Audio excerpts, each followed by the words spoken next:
कभी 2 रुपए की मजदूरी की तो कभी समाज के ताने सुने, कभी गोबर के उपले बनाए तो कभी बचपन में शादी कर पति की यातनाएं झेली। जी हाँ, हमारे समाज में आज भी ऐसी कई महिलाएं हैं जो अपने कदम बाहर तो रखना चाहती हैं, पर उन्हें घर में भी घूंघट उठाने की इजाजत तक नहीं है। पर ऐसी ही रूढ़िवादी प्रथा को तोड़कर आगे बढ़ती आ रही है हमारी आज की नायिका। न जाने कितने हजारों साल हमारी दुनिया को बीत चुके हैं, मगर महिलाओं का स्तर आज भी उतना बेहतर नहीं हो सका है जितना हम करना चाहते हैं। कहते हैं कि महिलाओं के वस्त्र तो बदल चुके हैं, मगर महिलाओं की हालत नहीं बदली है। आज भी वे नौकरी करें या ना करें, वे घर संभालें या ना संभालें, वे वर्किंग हो वो स्टूडेंट हो, उन्हें एक सोच में बांधने की कोशिश की जाती है। मगर कहते हैं ना कि एक आजाद चिड़िया को पिंजरे में कब तक कैद करोगे। हमारी आज की महिलाएं उस पिंजरे की बेड़ियों को तोड़कर अपने पर आसमान में फैलाना सीख चुकी हैं। आज हम एक ऐसी ही महिला की कहानी आप सबके साथ साझा करने जा रहे हैं, जिन्होंने अपनी हिम्मत, जज्बे और अपने कौशल का ऐसा प्रदर्शन किया कि वो न जाने कितनी महिलाओं के लिए आज एक प्रेरणा स्रोत बन चुकी हैं और एक सहारा भी बन चुकी हैं। आज हम बात करने जा रहे हैं एक ऐसी महिला के बारे में जिन्होंने दलित परिवार से उठकर आज 8 कंपनियों की मालकिन बनने का मुकाम हासिल कर लिया है। तो आइए जानते हैं कौन है ये महिला और क्या है उस महिला की संघर्ष भरी जीवन की कहानी और कैसे वो अपने जीवन में कामयाब हुई हैं। अगर आप भी जीवन में एक ऐसा उदाहरण देखना चाहते हैं, एक ऐसी कहानी सुनना चाहते हैं, तो इस वीडियो को अंत तक देखें। वीडियो को लाइक और चैनल को सब्सक्राइब जरूर करें, जिससे हम ऐसी ही कमाल की मोटिवेशनल बिजनेस स्टोरीज आप तक ला सके। तो चलिए बिना कुछ देर किए शुरू करते हैं। एक समय इन्होंने की थी 2 रुपए की मजदूरी। जी हाँ, हम बात कर रहे हैं कल्पना सरोज जी के बारे में। कल्पना सरोज की शादी 12 साल की उम्र में एक 22 वर्ष के युवक से कर दी गई और उन्हें ससुराल में अपने पति तथा ससुराल वालों से बहुत यातनाएं झेलनी पड़ी। लेकिन कल्पना के पिताजी उनकी इस हालत को देख न सके और वो उन्हें अपने साथ ले गए। पर कहते हैं कि एक अकेली शादीशुदा लड़की का समाज में चलना पहाड़ जैसा हो जाता है और उसकी इज्जत पेड़ पर लगे उस एक सूखे पत्ते की तरह होती है जो कब गिर जाए कुछ नहीं पता। पर कहते हैं ना कि पतझड़ के बाद हेमंत ऋतु भी आती है, जिसमें फिर से पंखुड़ियां पनपने लगती हैं। जिंदगी की यही रीत है, हार के बाद जीत है।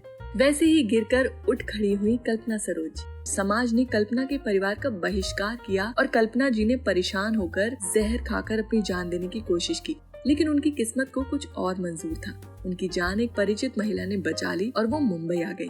मुंबई में उन्होंने एक गारमेंट की दुकान में 2 रुपए प्रतिदिन के हिसाब से मजदूरी की, फिर सिलाई बुनाई का काम किया। कल्पना जी 16 घंटे काम करके दिन के 40 रुपए कमाती थी। सरकारी लोन से काम करना शुरू किया।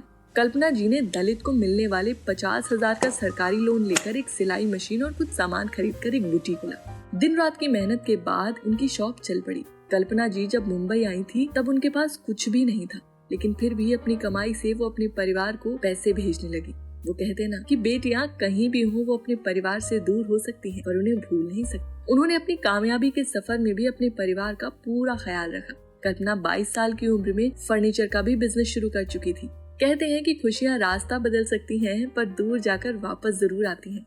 अब खुशियों ने कल्पना के दरवाजे को खटखटाना शुरू कर दिया था और कल्पना ने एक स्टील फर्नीचर के व्यापारी से शादी कर ली। अभी उनकी खुशियों का दौर शुरू ही हुआ था कि दुख का साया फिर लौट आया और साल 1989 में उनके पति की मौत हो गई।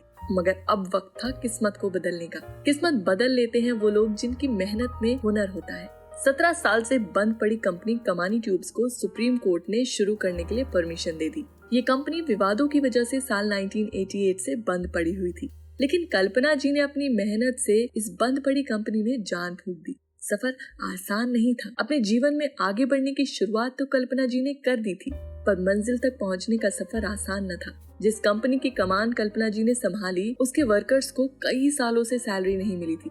कंपनी पर करोड़ों का कर्जा हो गया था। कंपनी की जमीन पर किराएदारों का कब्जा था। मशीनों के पुर्जे तो चोरी हो गए थे और उन पर जंग भी लग चुके थे। इतना सब कुछ होने के बाद भी कल्पना ने हार नहीं मानी और दिन रात मेहनत करके उन्होंने सारे विवादों को अपनी सूझबूझ से सुलझाया और महाराष्ट्र के पात्रा शहर में एक जमीन पर फिर से सफलता की इबारत लिख डाली।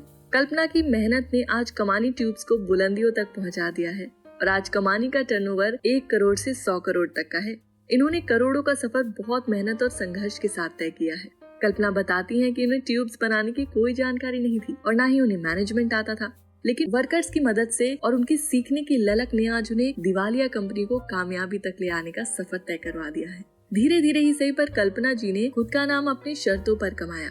आज उन्हें साल 2013 में पद्मश्री सम्मान से नवाजा गया है। उनका कोई बैंकिंग बैकग्राउंड न होते हुए भी सरकार ने उन्हें भारतीय महिला बैंक के बोर्ड ऑफ डायरेक्टर्स में शामिल किया है। इसके अलावा Kalpana Kamani steels, KS creations, Kalpana builders and developers, Kalpana associates जैसी कंपनीज को रन कर रही हैं।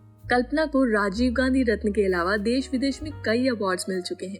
दोस्तों, एक औरत जो कभी 2 रुपए की मजदूरी किया करती थी, आज सरकार द्वारा सम्मानित की जा रही है। ये होती है कामयाबी, ये होता है सफर। दोस्तों, कैसी लगी आपको कल्पना जी के जीवन की कहानी? क्या आप भी हमारी तरह कोई प्रेरणा और सीख इससे निकाल सके? जी हाँ, मुझे पूरा यकीन है कि इनके जीवन से बहुत कुछ सीखा जा सकता है। हमें जीवन में आगे बढ़ने की प्रेरणा मिल सकती है। कभी कभी एक कहानी आपका पूरा जीवन बदल देती है। उम्मीद है आपको हमारी ये कहानी पसंद आई होगी। ऐसे ही कमाल की बिजनेस मोटिवेशनल स्टोरीज और केस स्टडीज के लिए हमारे चैनल को सब्सक्राइब कर दीजिए। और अगर आप चाहते हैं कि आपके किसी पसंदीदा टॉपिक पर वीडियो बनाएं, तो आप हमें कमेंट सेक्शन में सुझाव भी दे सकते हैं। तब तक के लिए अपना ख्याल रखिए। धन्यवाद।